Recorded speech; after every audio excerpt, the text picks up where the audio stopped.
Hello my dear students, welcome to my YouTube class at child growth. आप लोगों का child growth में स्वागत है। आज हम पढ़ने वाले हैं फोर्स एंड प्रेशर, यानी बल और दबाव। ये आपका चैप्टर है। आज हम इस चैप्टर के बारे में पढ़ने वाले हैं और इस चैप्टर को हम जानेंगे, बहुत डिटेल्स में जानेंगे। और किसके द्वारा जानेंगे? क्वेश्चन आंसर यानी प्रश्न और उत्तर के द्वारा हम इस चैप्टर को जानने की कोशिश करेंगे कि प्रेशर क्या है, फोर्स क्या है, how many types of force कितने प्रकार के होते हैं, ठीक है। और उन फोर्स के बारे में बारीकी से हम समझेंगे। चलिए वीडियो शुरू करते हैं। सबसे पहला क्वेश्चन आप लोगों का है कि name 3 forces which can act from a distance. पहला क्वेश्चन क्या है कि नेम 3 फोर्सेज, 3 फोर्स का नाम बताना है, 3 बल का नाम बताना है। Which can act from a distance, जो दूरी से यानी डिस्टेंस से वो एक्ट करते हैं, कार्य करते हैं। तो आपको पता है जो फोर्स होते हैं, फोर्स कई प्रकार के होते हैं। जैसे आप लोग पता है कुछ ऐसे मस्कुलर फोर्स होते हैं, और जैसे अभी हम मसल्स के द्वारा फोर्स लगाते हैं, ठीक है ना, मस्कुलर फोर्स हो गए। ऐसे ही ग्रेविटेशनल फोर्स होते हैं। तो कहने का मतलब कुछ ऐसे फोर्स होते हैं जो कांटेक्ट में नहीं आते हैं, समझ में आ रहा है? जो कांटेक्ट में नहीं आते हैं फिर भी उनका बल लगता है उनके ऊपर। तो वो 3 फोर्स कौन कौन से हैं जो डिस्टेंस से क्या करते हैं, फोर्स को लगाते हैं? तो पहला आपका है मैग्नेटिक, और सेकंड है इलेक्ट्रिक, एंड थर्ड है ग्रेविटेशनल फोर्स। तो आप देखिएगा मैग्नेटिक क्या है कि चुंबक आपस में होते हैं ना, कुछ दूरी पर ही चुंबक को रखते हैं तो चुंबक क्या होता है, आपस में चिपक जाता है, चिपकता है ना, एक दूसरे को आकर्षित करते हैं, एक दूसरे को आपस में खींचते हैं। तो चुंबक की बात नहीं, चुंबक के संपर्क में अगर लोहा आएगा तो वो भी चुंबक की तरफ क्या होगा, आकर्षित होगा, खींचता हुआ चला जाएगा। तो उसको कहते हैं मैग्नेटिक फोर्स, जो कि कांटेक्ट में नहीं आते हैं, दूर से ही एक दूसरे को आकर्षित कर लेते हैं, ठीक है ना, एक दूसरे के करीब जाते हैं। नंबर सेकंड है इलेक्ट्रिक। आपको पता है इलेक्ट्रिक जो करंट होता है, कभी कभी क्या होता है कि जैसे बहुत बड़ा पावर, आपने सुना होगा किसी को करंट लगता है, कुछ भी लगता है, तो वो दूर से ही उसको क्या करता है, उसको खींच लेता है, समझ में आ रहा ना। और तीसरा ग्रेविटेशनल फोर्स, ये तो सभी लोग जानते हैं। ग्रेविटेशनल फोर्स क्या होता है? ग्रेविटेशनल फोर्स होता है यानी पृथ्वी, आपको पता है हमारे पृथ्वी के पास गुरुत्वाकर्षण बल होता है जो किसी भी वस्तु को अपनी तरफ खींचती है। अगर पेड़ से फल गिरता है तो वो ऊपर क्यों नहीं जाता, नीचे की तरफ क्यों आता है? बिकॉज ऑफ ग्रेविटेशनल फोर्स, गुरुत्वाकर्षण बल के कारण जो भी सामान होता है वो पृथ्वी की तरफ क्या होता है, आकर्षित हो जाता है, पृथ्वी की तरफ जाकर गिरता है। क्लियर सबका? चलिए आगे देखते हैं। Number second, give 2 examples of situations in which bye exerting force you can change the shape of the object. फिर से देखिए, give 2 examples of situations in which bye exerting force you can change the shape of the object. इसको पहले समझिए। इसमें कह रहा है कि 2 उदाहरण बताइए। किन चीजों का उदाहरण बताइए?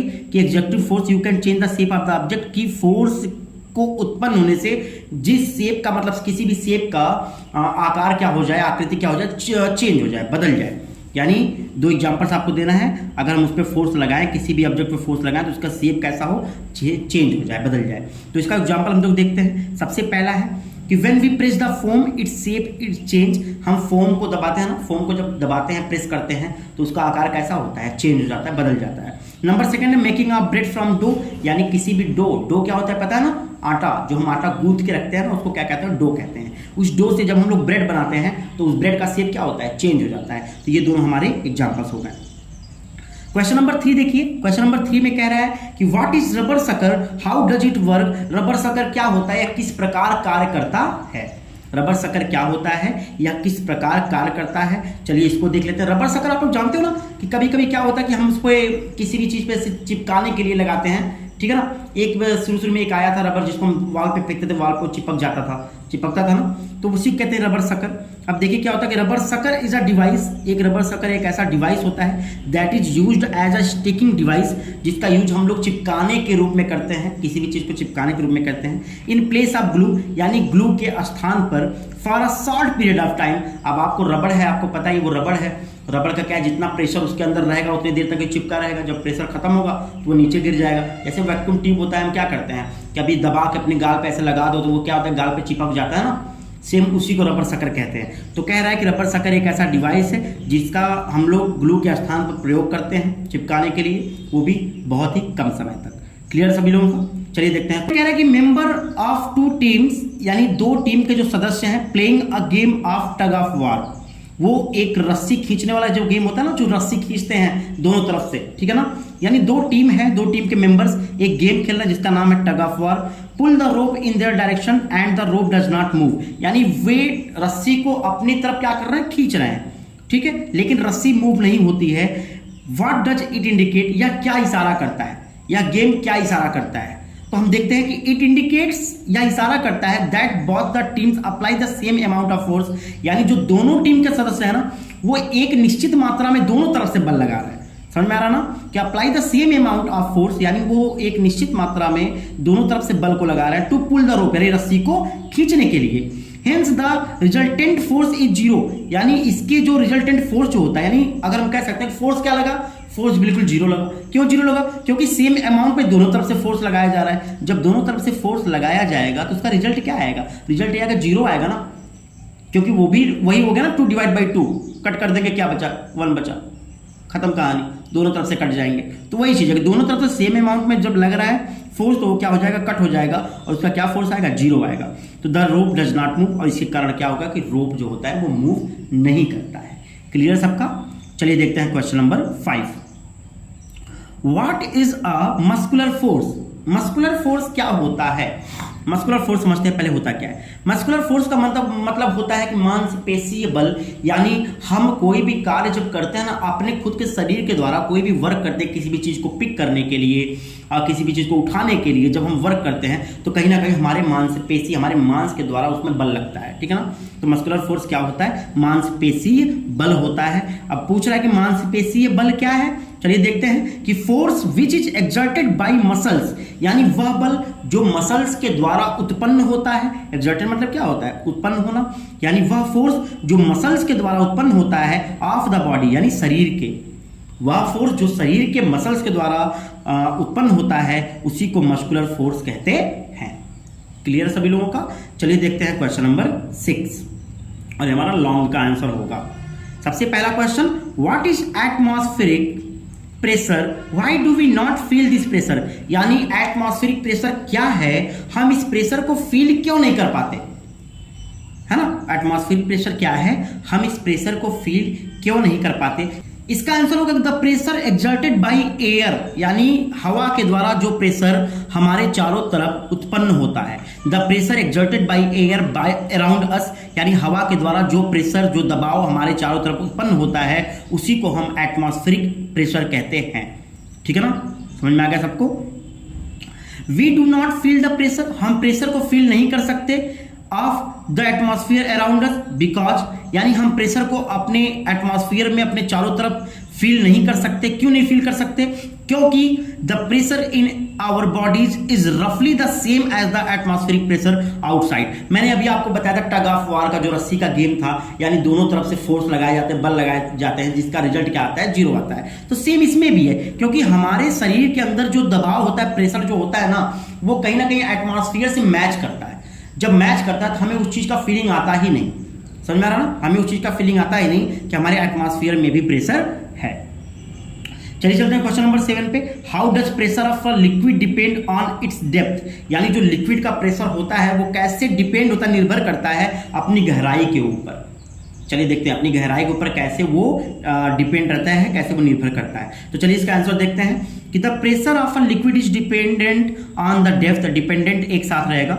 The pressure of a liquid is dependent on the depth, जो प्रेशर लिक्विड का होता है वो अपने डेप्थ पर इसलिए निर्भर करता है बिकॉज, क्योंकि एज द डेप्थ इंक्रीज, जैसे जैसे गहराई बढ़ती है, इंक्रीज होता है, the pressure exerted by liquid also increase, यानी जो लिक्विड का प्रेशर होता है वो भी क्या होता है? इंक्रीज होता है, बढ़ता है। यानी जैसे जैसे पानी की गहराई बढ़ती है वैसे वैसे जो लिक्विड का प्रेशर होता है वो भी क्या होता है? बढ़ता है। दिस इज बिकॉज, ऐसा इसलिए है क्योंकि of the weight of the liquid column pushing the liquid down increase which result in increase pressure, यानी जैसे जैसे लिक्विड का कॉलम जो नीचे की तरफ पुश होता है, जाता है, नीचे की तरफ जाता है, वैसे वैसे जो पानी का दबाव होता है वो भी क्या होता है? बढ़ने लगता है। तो क्वेश्चन नंबर 7 सबको समझ में आया कि भाई क्यों ऐसा होता है? क्योंकि पानी का दबाव जैसे जैसे पानी का डेप्थ होगा, नीचे की तरफ जाएगा, वैसे वैसे उसका प्रेशर भी क्या होगा? इंक्रीज होगा। चलिए अगला क्वेश्चन देखते हैं। अगला क्वेश्चन आपका है कि name 4 effects of force, explain etch, यानी 4 इफेक्ट ऑफ फोर्स, बल के 4 प्रभाव बताने हैं कि बल के क्या क्या 4 प्रभाव पड़ते हैं और एक एक को एक्सप्लेन करना है। एक्सप्लेन करने का मतलब हम एग्जांपल के द्वारा इसको समझेंगे। जैसे सबसे पहला हमारा यहाँ पर है कि a force can stop a moving object, as a heading ये है, इसको हेडिंग मानेंगे। सबसे पहला पॉइंट हमारा है कि a force can stop a moving object, यानी एक बल के द्वारा हम किसी भी मूविंग ऑब्जेक्ट को क्या कर सकते हैं? रोक सकते हैं। एग्जाम्पल्स क्या है इसके? The force of brakes can stop a moving car, यानी कोई भी कार मान लो चल रहा है, हमें उसको रोकना है, हमें क्या करना पड़ेगा, हमें ब्रेक लगाना पड़ेगा, और ब्रेक लगाने से वो चलती हुई कार भी क्या हो जाएगी, रुक जाएगी। तो हमने क्या किया, फोर्स लगाया, ब्रेक का मतलब फोर्स, हमने फोर्स लगाया तो जिससे एक मूविंग ऑब्जेक्ट यानी मूविंग कार है और वो क्या हो गया, रुक गया। तो सबसे पहला समझ में आ गया। सेकेंड थिंग हमारा क्या है, क्या force can change the speed of moving object, यानी एक बल के द्वारा हम किसी भी मूविंग ऑब्जेक्ट को के स्पीड को चेंज कर सकते हैं। अब इसका क्या मतलब हुआ कि कोई चीज मूव कर रहा है, कोई भी ऑब्जेक्ट हमारा मूव कर रहा है, अगर हम उसको फोर्स लगा देंगे तो वो क्या हो जाएगा, चेंज द स्पीड, यानी उसकी स्पीड क्या हो जाएगी, तेज हो जाएगी। जैसे when a hockey player hits a moving ball, example देख लीजिएगा कि when a hockey player hits a moving ball, जब हॉकी प्लेयर होता है वो चलती हुई बॉल को क्या करता है, जब हिट करता है तो the speed of ball increase, तो जो बॉल की स्पीड होती है वो क्या हो जाती है, बढ़ जाती है। समझ में आ गया सबको? चलिए अगला देखते हैं कि a force can change the direction of a moving object, यानी एक फोर्स के द्वारा हम किसी भी मूविंग ऑब्जेक्ट के डायरेक्शन को चेंज कर सकते हैं, बदल सकते हैं। कोई वस्तु अगर हमारी तरफ आ रही है तो हम फोर्स लगाएंगे तो उसकी वस्तु को की डायरेक्शन को हम चेंज कर सकते हैं। एग्जांपल देखते हैं कि in a cricket match when a moving cricket ball is hit by a bat, then the direction cricket ball change and it goes in another direction, यानी जब हम क्रिकेट मैच में किसी भी क्रिकेट बॉल जब हम खेलते हैं तो हमारी तरफ जब आता है, हम बैट से जब बॉल को हिट करते हैं तो जिस दिशा से बॉल आता है उसके विपरीत दिशा पे, जिस दिशा पे हम हिट करते हैं उधर बॉल चला जाता है। इससे मतलब क्या हुआ कि अगर हम बल लगाएं तो किसी भी मूविंग ऑब्जेक्ट के डायरेक्शन को चेंज कर सकते हैं। अगला हमारा है कि a force can change the shape and size of an object, एक बल के द्वारा हम किसी भी ऑब्जेक्ट के शेप और साइज को चेंज कर सकते हैं। अभी हमने पिछला क्वेश्चन पढ़ा है, पीछे क्वेश्चन नंबर 2 पे, कि डो होता है, आटा जो होता है उसके शेप को हम लोग चेंज करते हैं ना, प्रेस करके। चलिए, on pressing with rolling pin to make chapati, यानी किसी भी डो को अगर हम प्रेस करते हैं, रोलिंग पिन यानी बेलन से अगर हम उसको प्रेस करते हैं तो हम जब चपाती बनाते हैं तो उस डो का शेप क्या हो जाता है, चेंज हो जाता है। क्लियर सबका? चलिए देखते हैं क्वेश्चन नंबर 9।